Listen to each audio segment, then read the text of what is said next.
Hello guys, for today's video, ito po si Papa. Nagwawalis sa aming bakuran. Si Papa po ay magagalitin.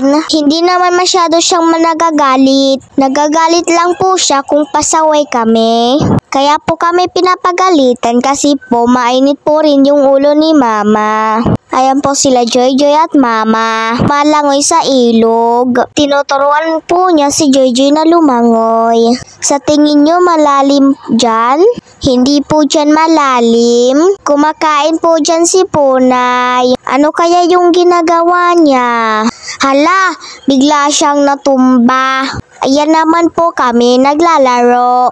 Ayan, balik na po tayo sa ilog. Ayan si Joy ngumingiti-ngiti. Yung dila po niya, kinakagat niya. Okay naman po yung ngipin ni Joy. Pantay-pantay naman po yung ngipin ni Joy. Di tulad kay Punay. Ayan, lumalangoy po dyan sila Joy. Para po kay Joy, malalim na po yan. Kay Mama naman, hindi. Ayan, lumangoy na po dyan si Joy. Unti-unti na po natutunan ni Joy lumangoy. Kasi po, tinuturuan siya ni Mama. Ayan po si Joy, natutunan niya na lumangoy. Si Papa po ay nagwa-washing, tapos babanlawan po yan sa ilog. Pagkatapos ni Papa mag-washing, ay pupunta na po kami sa ilog.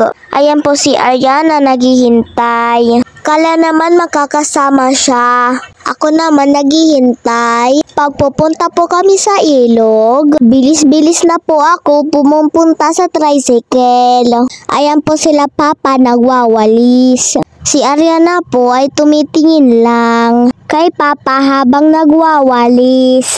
Para po paglaki ni Ariana, alam niya na kung paano magwalis. Hintay-hintay lang, makakapunta ka rin sa ilog. Ay, salamat, nakapunta na rin kami.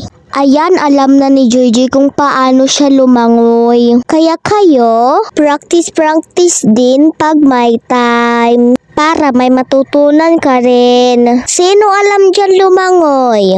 Sino nagturo sa inyo lumangoy? Comment nyo nga. Anong iniiyak-iyak mo dyan, Punay? Wala naman nakakaiyak. Lumalaki lang yung mata mo. Huwag ka nang magalit.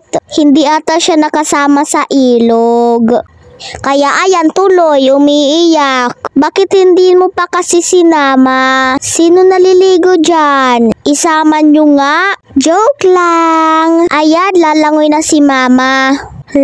Ang galing. Turuan mo nga kami kung paano lumangoy. Ayan, natutunan na ni Joy. Hala, piraw ka ayo Joy. Katurog pa Joy. Ayan, kadabiin mo Mama. Huwag kang umiyak ha. Tulog ka lang. Andyan si Mama sa tabi mo. Piyong-piyong-piyongan mata. Close your eyes. Wala po ikaw, Dudo. Sino may extra supon dyan? Pahingi nga kami. Ayan po guys, nagbabalat po kami. Para makagawa ng silhig. Kasi ang mahal naman kung bibili kami. Kaya gumawa na lang po kami. Sayang naman ang budget. Kung bibili pa kami, 60 ata yung benta dyan. Kaya yung 60 mababalik sa iyo. Diba nakatipid? Dalawa po yung ginawa namin para tag-irigsa kami. Lumangoy ka lang. Hasta na magsawa ka. Bye-bye. Thank you for blessing. God bless.